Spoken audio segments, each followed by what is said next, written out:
안녕하세요. 오늘의 뉴스레터에 오신 것을 환영합니다. 1. 유례없는 방위 산업동맹이 탄생했다. 2. 독일의 위험한 계획. 3. 항공 무기에 대한 충격적인 이유, 성명. 한번 진실을 알아봅시다. 생존을 위해 만든 제품들인데 얼마나 절실함이 가득할지. 정성이 가득한 대한민국 방산품. 무기나 조선업 등 복잡한 기술을 이용하는 분야에서 우리나라가 독보적이 되었다는 게 정말 자랑스럽고 그동안 이 모든 것을 이루어온 윗세대에게 감사를 느낍니다. 한국 K 전차의 노르웨이 수출이 사실상 결정됐습니다. 그리고 이 소식이 전해지자 국내외의 반응이 갈렸습니다. 한쪽에서는 한국 방산의 빠른 성장세에 주목하는 기사를 냈고 또 다른 편에서는 한국이 자국 안보보다 수출에 신경 쓴다는 비판이 나왔습니다. 이 때문에 우리 국민들은 어느 게 맞는 선택인지 혼란스러운데요. 대체 어떻게 된 일일까요? 지난 9월 28일 K 흑표 전차의 개발사인 한국의 현대로템과 노르웨이의 콩스버그 사이에 협약이 체결됐습니다. 구체적으로는 양사가 국제 방산 시장에 무기를 수출할 때 공동 개발을 함께 추진하고 비즈니스에서도 협력하기로 결정했는데요. 그리고 얼마 지나지 지난 10월 6일 현대로템과 노르웨이 방산회사 남모가 마찬가지로 현대로템과 방산협약을 맺었습니다. K2 전차용 고폭탄과 산탄, 철겁탄을 공동 개발하고 생산하기로 결정했습니다. 개발에 80억 원, 양산에 1,500억 원을 사용할 예정입니다. 이처럼 한국과 노르웨이의 방산협력이 계속 이어지자 국제사회에서 노르웨이가 자국이 도입할 신형 전차 100대를 한국의 K2로 결정지었다고 말하고 있습니다. 그렇지 않고서야 K2 개발에 관한 여러 협약이 체결될 리가 없다는 것인데요. 심지어 이를 방증하듯이 노르웨이의 한 언론에서는 한국이 6개월 내 24대의 K2를 수출하기로 했다는 보도가 나왔습니다. 만약 이것이 사실이라면 전차 도입금만 2조억 원에 달하며 이후 후속 사업까지 더하면 수조 원의 이득을 얻은 것입니다. 한마디로 좋은 소식인데요. 그런데 이 소식이 한국에 득이 되지 않는다는 분석도 있습니다. 일각에서는 K 전차의 노르웨이 수출이 그리 좋은 선택이 아니라고 말합니다. 자세하게는 폴란드에 이어 노르웨이에서도 독일을 꺾으면서 한국이 많은 도움을 받았던 독일 방산업계와 한국의 협력 관계가 완전히 어그러졌지만 그에 비해 사업 규모가 2조억 원에 불과해 먹을 게 없다고 비판했기 때문입니다. 뿐만 아니라 국군이 도입해야 할 전차를 계속 수출용으로 넘겨서 국내의 전차 도입 물량이 크게 부족해졌다는 지적도 있는데요. 이렇게 보면 방산에 대해 잘 모르시는 분들은 이번 노르웨이 수출이 과연 우리나라에 이익이 되는지 고민될 수밖에 없습니다. 그런데 그런 걱정은 하실 필요가 없습니다. 이번 방산협력을 통해 한국이 얻을 수 있는 이익은 정말 막대합니다. 하나하나 따져보면 이 사업을 따낸 게 대한민국의 큰 이득이라는 사실을 알 수 있는데요. 그래서 준비했습니다. 오늘은 노르웨이의 K 전차 수출에 대한 여러 논란이 왜 대한민국에 이득이 되는지를 확실하게 알려드리겠습니다. 한국 탱크가 전 유럽을 석권 중입니다. 폴란드와 1,000대의 K 전차 수출이 맺어진 데 이어 노르웨이에 100대의 전차를 수출하는 사업이 사실상 성사됐다는 이야기가 국내외에서 정설처럼 받아들여지고 있습니다. 이에 더해 지난 9월 21일 전세기를 타고 방문했던 슬로바키와 폴란드처럼 우크라이나의 바로 옆에 있는 루마니아도 한국제 전차를 원하고 있습니다. 또 이집트, 오만 등 먼저 이야기가 나온 나라들까지 합할 경우 K 전차 2,000대 수출도 충분히 현실적인 이야기입니다. 그리고 이렇게 K 전차가 잘 팔릴수록 K 전차의 성능을 부러워하는 국가가 늘고 있습니다. 그 증거로 지난 10월 6일 프랑스 군사 언론 메타 디펜스는 미국 제너럴 다이나믹스가 에이브람스 X로 독일의 KF-51 그리고 한국의 K 흑표와 맞서려 한다는 기사를 게재했습니다. 이건 정말 대단한 일입니다. 사실 한국은 지난 1981년, 지금은 제너럴 다이내믹스의 지상 사업부가 된 크라이슬러 디펜스의 도움을 받아 K1전차를 만들었습니다. 말이 도움이지 사실상 설계부터 시제 생산까지 전부 미국이 담당하고 대부분의 부품 역시 미제가 사용됐는데요. 당시 우리 기술진이 할 수 있었던 것은 미국 기술진이 가르쳐주던 기술을 열심히 배우는 것뿐이었습니다. 하지만 40년이 흐른 지금은 오히려 판세가 바뀌었습니다. 대한민국이 정말 혼자 만들어낸 K 전차가 그 대단하던 크라이슬러 개발진이 만들었던 M1 전차의 최종 개량형과 경쟁하고 있기 때문입니다. 이는 정말 기적 같은 성과입니다. 그런데 이게 끝이 아닙니다. 메타 디펜스는 K2 흑표 전차의 경쟁 상대로 독일이 수십 년 동안 자랑하던 레오파르트 2 전차가 아니라 라인메탈이 공개한 신형 4세대 전차 KF-51을 경쟁 상대로 꼽았습니다. KF-51은 레드백이 자랑하는 센서 장비인 아이언 비전을 뛰어넘는 우수한 차세대 센서로 중무장했으며 무엇보다 이전까지 개발된 모든 전차가 감히 상대할 수 없는 압도적인 성능이 130mm 전차포를 장착하고 있습니다. 그래서 여러 군사 전문가들이 입을 모아 러시아가 자랑하던 4세대 전차 T-14 아르마타는 전차 모양 쓰레기에 불과하며 KF 신한 판터야말로 진정한 4세대 전차라 평할 정도입니다. 그리고 이런 판터와 K2가 동일한 비교 선상에 올랐다는 것은 한국의 K2가 세계 방산시장에서 독일의 레오파르트 2 전차를 완전히 압살했다는 뜻입니다. 다른 나라들이 한국의 K2를 높게 평가하는 데에는 여러 이유가 있습니다. 그중 우리 기업이 우수한 생산성과 저렴한 단가, 그리고 동등 내지 우위의 성능, 결정적으로 무엇보다 고쳐달라고 사정사정을 해도 듣는 척하다마는 독일과 달리 제깍 반응하는 무수한 서비스 등으로 같은 수준의 전차라면 무조건 K2 전차를 선택하게 했기 때문입니다. 이번 노르웨이 수출 사업만 해도 그렇습니다. 노르웨이는 독일과 작은 발트의 하나를 사이에 둔 이웃 국감이며 상당한 숫자의 레오파르트 2 전차를 보유하고 있었습니다. 따라서 일반적으로는 거리도 가깝고 평판도 좋은 독일의 레오파르트 2를 고르는 게 맞습니다. 그러나 지금 노르웨이가 보여주는 행보는 명백하게 K2가 노르웨이의 차기 주력 전차가 되었음을 보여주고 있습니다. 시장을 독점하던 시절 독일이 보여준 갑질과 달리 대한민국은 파트너 나라에 대한 신뢰, 독일 전차보다 후세대에 만들어져서 개량이 자유로운 점, 노르웨이의 또 다른 이웃인 폴란드가 1000대나 구매를 결정한 것이 영향을 끼친 것으로 보입니다. 이와 같이 우리의 자랑스러운 국산 전차 K2는 전차 후진국이었던 대한민국을 미국, 독일과 함께 세계 최고의 전차를 만드는 전차 3강의 반열로 올렸습니다. 하지만 그렇다고 우리 전차 기술이 독일과 미국을 완전히 따라잡은 것은 아닙니다. 먼저 미국의 에이브람스 X는 모든 면에서 이번에 한국이 폴란드에 공급하는 K2PL을 압도합니다. 화력, 장갑, 첨단 센서, 전장관리 체계 등 전차가 필요로 하는 모든 기준에서 한국보다 우수합니다. 단지 너무 비싸고 연비가 낮다. 미국이 아니라면 쉽게 운용하기 어려운 점 때문에 수출 시장에서 좀 부진할 뿐인데요.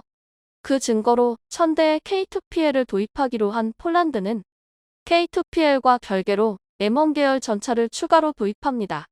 장갑이 약한 대신 가벼운 데다 유기압 현수 장치 등이 있어 험지 기동에 적합하고 디젤 엔진을 사용해 연비가 무수한 K2 전차를 경전차로 쓰고 연비가 나쁘고 비싸지만 장갑을 비롯한 종합 성능이 우수한 M1 전차를 중전차로 쓸 계획인데요. 이것만 봐도 단순 성능 면에서 한국이 미국을 압도한다고 말하기에는 무리가 있습니다. 그리고 이건 독일과 비교해도 마찬가지입니다. 현재 독일은 라인메탈사가 공개한 KF 신한 판터와 더불어 프랑스와 독일 KMW사가 공동 개발하는 MGCS 전차의 개발을 진행하고 있습니다. 두 전차 모두 미래전 개념이 적극적으로 채용됐고 2030년대까지 개발을 마무리 지을 예정인데요. 이 두 전차는 KE가 아무리 개량을 하더라도 현실적으로 이기기 어렵습니다. 한때는 최강의 전차였던 레오파르트가 10여 차례의 개량을 거치면서 설계의 한계를 맞고 KE 전차에 밀려 시장에서 도태된 것처럼 설계 시점의 격차가 너무 크기 때문입니다. 따라서 한국이 독일과 미국 등 세계 최강의 전차 강국들과 계속 어깨를 마주하기 위해서는 KE 전차의 끊임없는 개량과 더불어 K3 전차를 조속히 개발할 필요가 있습니다. 그리고 바로 이런 이유 때문에 우리 군이 큰 희생을 하고 있는 것입니다. 현재 현대로템이 군에게 약속했던 KE 전차의 추가 양산분의 공급이 계속해서 지연 중입니다. 폴란드 수출까지는 라인 일부를 국군용 전차를 만드는데 할당할 수 있었으나 노르웨이 수출이 터지고 여러 수출 사업의 성사 가능성이 촉증하면서 라인을 늘려야 국군의 전차를 생산할 수 있는 상황이 됐기 때문입니다. 그래서 우리 군이 큰 결단을 내려 KE 전차의 추가 도입과 M48 전차의 퇴역을 미뤘습니다. 이 때문에 돈이 아무리 중해도 안보를 저버려서는 안 된다며 군과 우리 기업이 많은 비판을 받고 있는데요. 게다가 그중에서 일부 언론은 노르웨이 사업은 손해밖에 없는데 우리 기업의 실적이 눈이 멀어 국가 안보에 해를 입힌다고 주장합니다. 그런데 이게 마냥 틀렸다고 하기 어렵습니다. 왜냐하면 노르웨이에 무기를 수출하기 위해서는 판 무기와 동일 규모의 노르웨이 제품을 절충교역으로 구매해야 합니다. 2조 원어치 무기를 팔았으면 그에 상응하는 노르웨이산 무기나 제품을 구매해야 한다는 것인데요. 이 때문에 우스갯소리로 노르웨이산 연어와 고등어 2조 원어치를 받아오려는 것 아니냐는 비아냥까지 나왔습니다. 이에 더해 독일과의 관계를 걱정하는 목소리도 높습니다. 폴란드에 이어 독일의 바로 이웃 국가에 한국산 전차를 판 것에 분노한 독일 기업들이 한국과의 협력을 전면 재검토할 수 있다는 것인데요. 실제로 가장 극단적으로 가정했을 때 독일 기업이 엔진, 변속기 등 각종 군용 부품의 공급을 끊으면 KE, K9 등 우리 군이 운용하는 핵심 전력 대부분에서 심각한 정비난이 발생할지도 모른다는 것이죠. 하지만 그런 걱정은 하실 필요가 없습니다. 먼저 독일이 판매하는 부품은 국산화가 끝났거나 곧 끝날 예정이므로 독일이 부품 공급을 끊은 것은 자기 손으로 좋은 고객을 끊는 우매한 행위입니다. 그리고 노르웨이의 경우 한국군은 매우 현명한 방식으로 절충교역 문제를 해결했습니다. 그 이유는 콩스버그, 남모와의 정협력이 이를 증명하는데요. 여러 보도 자료에 따르면 콩스버그는 현대로템과 RWS의 공동 개발을 결정했습니다.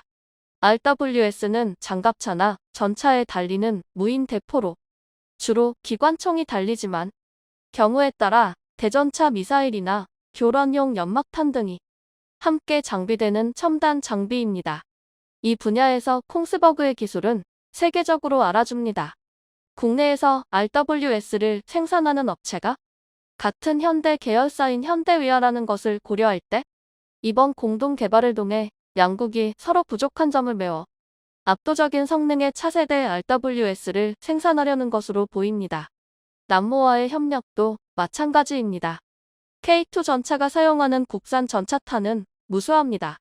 특히 국산 날개만 정분리 철갑탄 K79는 텅스텐 탄자에 자기 첨예화가 가능해 독일의 전차 포탄과 동등한 성능을 자랑합니다. 하지만 고성능 폭약 분야에서는 우리의 위치가 독보적이지 않습니다. 그런데 남모는 이 분야에서 세계적으로 꽤 잘 나갑니다. 한때 발전된 무기로 전 세계를 호령했던 유럽의 일원답게 고성능 탄약을 제조하는 능력이 탁월한데요. 따라서 이번 협약을 통해 한국과 노르웨이 양국이 가지지 못했던 군사기술을 교류하는 협력관계를 구성하는 데 성공했습니다. 그리고 이건 고작 2조 원무로는 절대 해낼 수 없는 굉장한 성과입니다. 즉, 방산무기 분야에서 가장 중요한 선택과 집중이라는 게 가능해졌기 때문입니다. 아시다시피 한국은 분명한 강대국이지만 미국이나 중국처럼 수백조 원의 국방 예산이나 수만 명의 연구 인력이 있는 나라가 아닙니다. 이 때문에 대한민국이 아무리 뛰어난 인재와 기술을 가지고 있더라도 한 번에 개발하고 개선할 수 있는 무기의 종류와 규모는 한계가 많았습니다. 그리고 이는 노르웨이 역시 마찬가지입니다. 그런데 노르웨이와 한국이 협력하면 이야기가 달라집니다. 서로 잘하는 부분에 집중한 뒤 서로에게 기술을 공유해 준다면 미국이나 중국보다 적은 국방비와 연구 인력으로도 자주 국방을 할 역량을 만들 수 있습니다. 간단히 말해 이번에 한국과 노르웨이의 계약은 무기 개발 품앗이라고 할 수 있습니다. 당장 지금 보도되는 여러 안 좋은 보도와 달리 이번 거래가 무사히 완료된다면 우리 대한민국의 방산 기술은 한 단계 진일보한 기술을 확보할 수 있게 됩니다. 현재의 발전과 함께 한국 무기가 최적의 선택이 됩니다. 쫄란드가 한국이 자체 개발한 세계 최고의 멀티플 런처 로켓 시스템 천무 MLRS 300대 도입하기로 확정하였습니다. 이미 FA-50 경공격기, K9 자주포, K2 전차를 도입하기로 한 폴란드가 천무까지 도입을 확정지으면서 한국산 무기에 대한 의존도는 더욱 높아지고 있는데요. 이럴 거면 한국 국방부를 사과라는 농담도 나올 지경입니다. 지난 14일 폴란드 매체 IPL에 따르면 마리오시 부아슈차크메리우시 빌라스츠 국방부 장관은 오는 17일 다시 한번 한국을 찾아 K239 천무 MLRS 계약 체결 협정에 서명한다고 밝혔는데요. MLRS는 한국에서는 다연장 로켓포, 북한에서는 방사포, 미국에서는 하이 모빌리티 아틸러리 로켓 시스템 하이마즈로 부르는 미사일 발사 시스템입니다.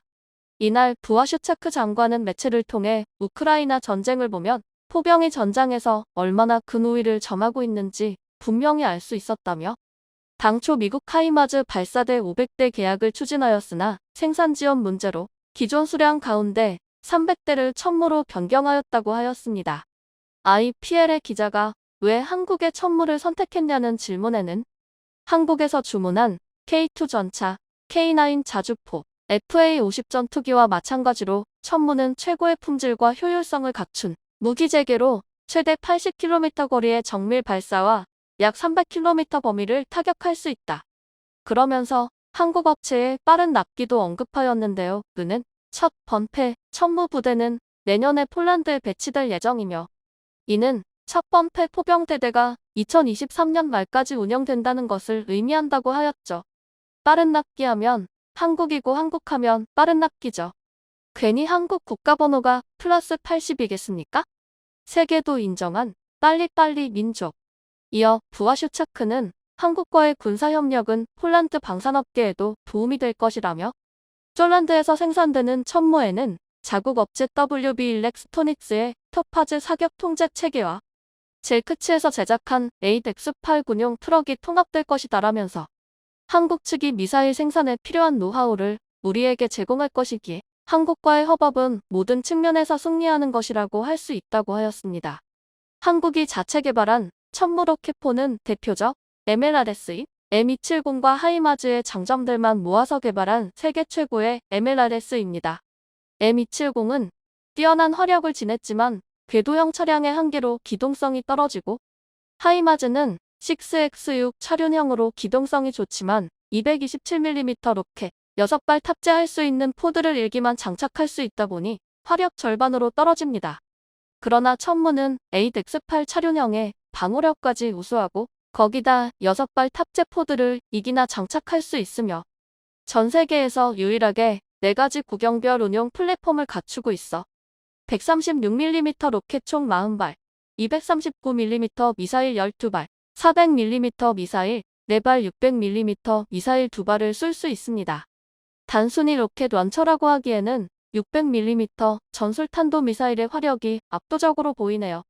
사격 명령을 받으면 16초 이내에 초탄 발사가 가능하고 무려 1분 내에 12발의 모든 미사일을 한꺼번에 쏘아부을 수 있는데요. 순간 적지는 초토화 그 자체가 됩니다. 거기에 한국이 자체 개발한 유도 로켓인 한국형 GMLRS를 사용하면 80km 밖 표적을 초정밀 타격할 수 있는데 최근 국방과학연구소는 램제트 추진 기술을 적용한 사정거리 연장형 유도로켓도 개발 중으로 현 사거리의 3배인 200km 이상을 목표로 개발 중에 있습니다. 이는 KF-21에 4발 탑재되는 세계 최고의 공대공 미사일인 미티어 미사일과 통급 이상의 성능을 의미하는데, 천무일기가 이 괴물 미사일을 1분에 12발을 쏟아낼 수 있는 것이고, 또한 차기 한국형 대함미사일, 공대공 미사일로도 개량이 가능해지는 건 덤입니다. 쫄란드 군수청 대변인은 자신의 SNS에 천무에 관한 Q&A를 진행했는데요. 폴란드 천무의 네이밍은 호마르 즉 랍스터라고 하는데, 폴란드는 주로 기갑 장비 틀에 갑각류로 이름을 짓는 듯합니다. 폴란드는 주로 기갑 장비들의 갑각류로 이름을 짓는 듯합니다. K9PL은 폴란드명은 스콜피온이죠. 한편 쫄란드와 한국의 방산 협력을 유심히 지켜보고 있는 유럽 국가들은 여기서 해답을 찾고 있는데, 최근 체코 역시 한국산 무기체계 도입을 추진하는 것으로 밝혀졌습니다. 체코의 야나 체르노호바 국방장관은 군 현대화를 위해 한국과의 협력이 필수적이라며 한국 방문 의사를 피력했는데요. 지난 11일 체코 매체 한스포더스케 노비니는 야나 국방장관에게 유럽과 미국은 지금 서방 국가들이 필요로 하는 무기를 생산할 시간이 없는데 체코는 폴란드처럼 한국과 같은 새로운 공급자를 찾는 것이 어떠한가라는 질문을 던졌고, 이에 야나 장관은 한국과 쫄란드의 방산협력은 다른 나라들의 태도에도 영향을 미친다며 한국은 확실히 유럽의 매우 중요한 파트너가 될 것이고, 유럽 국가들은 쫄란드처럼 무기 도입을 추진하는 계획을 세우는 것이 더 나을 것이라고 하였습니다.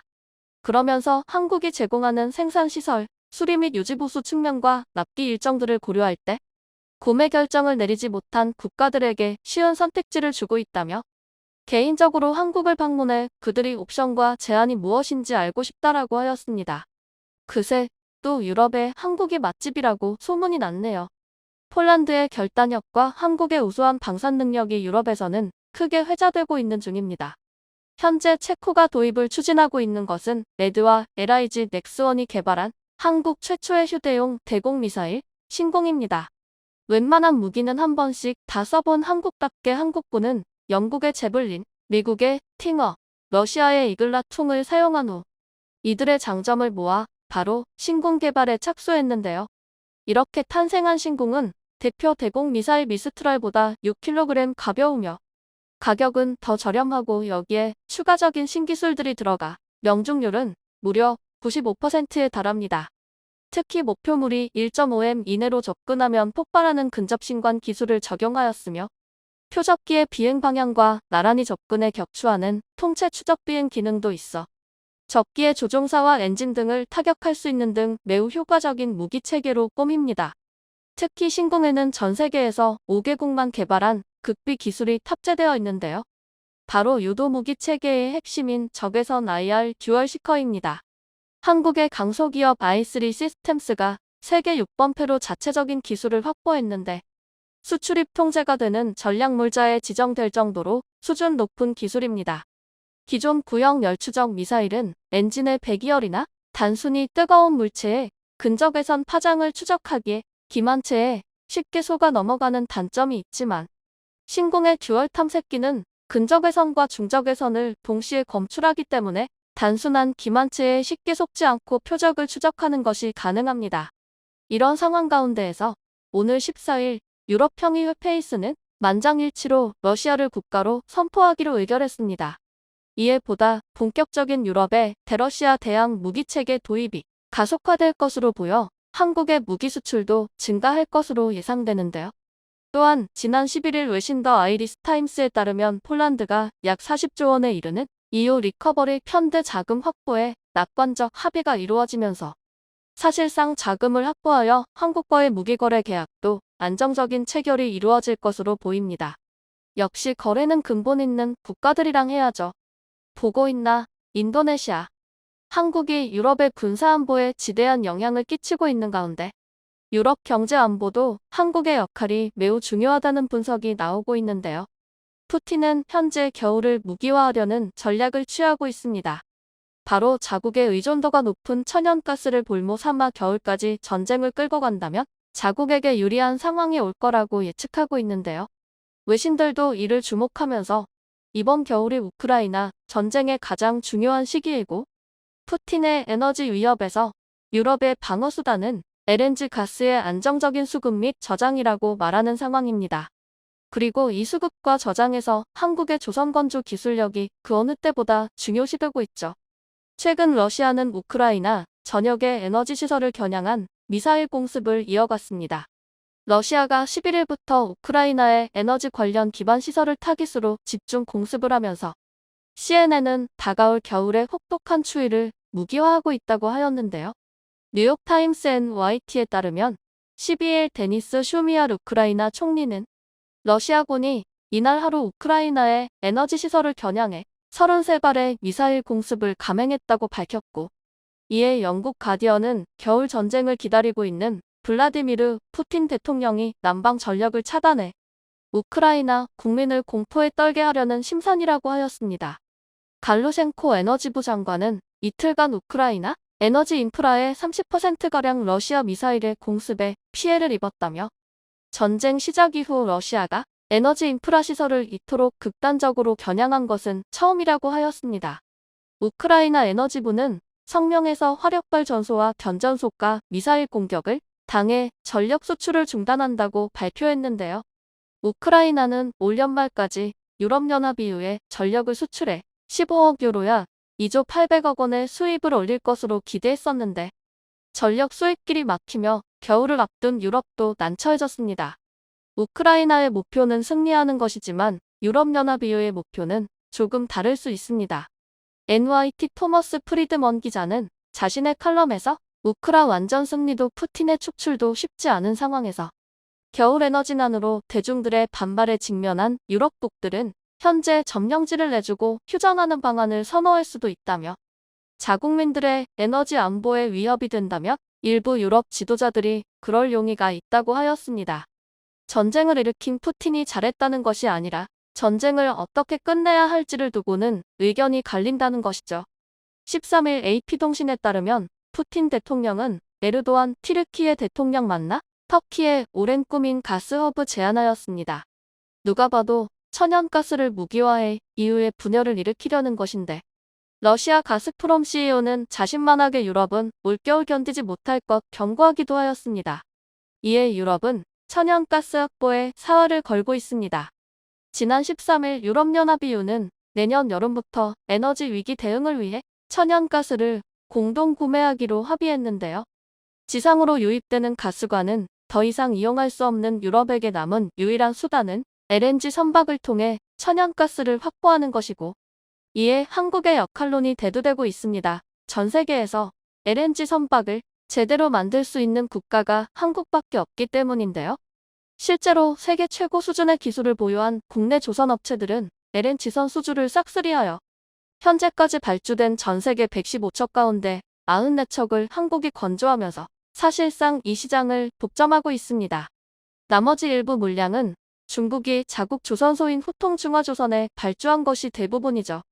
LNG 운반선으로 LNG를 실어왔다면 액체 상태인 LNG를 다시 기체로 바꿔 저장할 수 있는 LNG 터미널이 필요한데요. 유럽은 러시아와 진행한 LNG 터미널을 중단하면서 한국이 만든 부유식 터미널 설비에도 큰 관심을 갖고 있습니다. 바로 푸스루입니다. 이 설비는 바다 위에 떠 있다가 LNG 운반선이 LNG를 실어오면 그 자리에서 기와의 육상의 파이프라인으로 바로 LNG를 보낼 수 있는데요. 대형 선박의 저장 및 기와 설비 등 천연가스 송출에 필요한 모든 설비가 내장되어 있어 자유롭게 해상 이동도 가능하고, 육상에 LNG 터미널이 없어도 푸스루가 있으면 LNG를 사용할 수 있습니다. 더욱이 지상에 짓는 LNG 터미널은 시간과 비용이 많이 들고 건설 지역 주민들의 반발도 있을 수 있으나 푸스루는 이 모든 문제를 한 번에 해결할 수 있죠. 최근 푸스루 발주량도 급증하고 있습니다. 영국의 조선해운 시황 분석기관 클락스 리서치에 따르면 전 세계 LNG 수입량의 12%가량이 푸스루를 통해 공급되고 있으며 지속적으로 성장할 것으로 전망했는데요. 놀라운 것은 한국이 전 세계 푸스루 시장의 100% 독점하고 있다는 것입니다. LNG 운반선보다 기술 난이도가 높아 진입 장벽이 두꺼워 중국은 아직 쫓아오지 못하고 있는데요.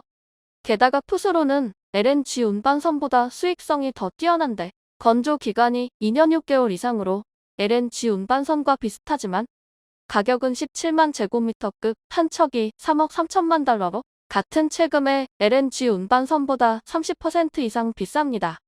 최근 유럽이 가스 공급망을 유지하기 위해 12개의 푸스로를 확보하고 9개의 푸스로를 추가로 도입할 계획을 발표하자 전 세계에 남은 푸스로를 도크를 두고 각국이 경쟁하는 상황이 벌어지고 있는데 한국의 도크가 비는 때만 애타게 찾는 국가들이 많이 있죠.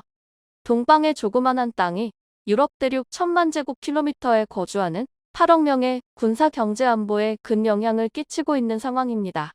이게 대국이지 어디 보냐고 중국. 한편 해외 매체 디플로맷에 따르면 쫄란드와 한국의 협력이 커지는 것과 달리 중국과 폴란드의 관계에는 금이 가고 있다고 하였는데요.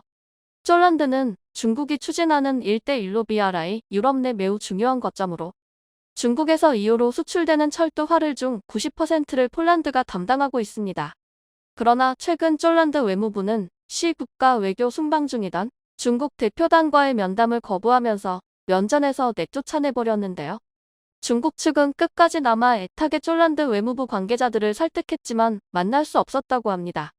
낄 때 끼고 빠질 때 빠져라 낄낄빠빠 전혀 되지 않는 중국인데 마지막으로 중국에게 조언 한마디 하고 때가 되면 떠날 줄도 아는 아름다운 사람이 되자라는 뜻의 사자성어. 마지막으로 뉴스레터를 팔로우해주셔서 감사합니다. 영상이 도움이 되셨다면 구독과 좋아요 부탁드리며 가장 멋진 하루를 보내시기 바랍니다.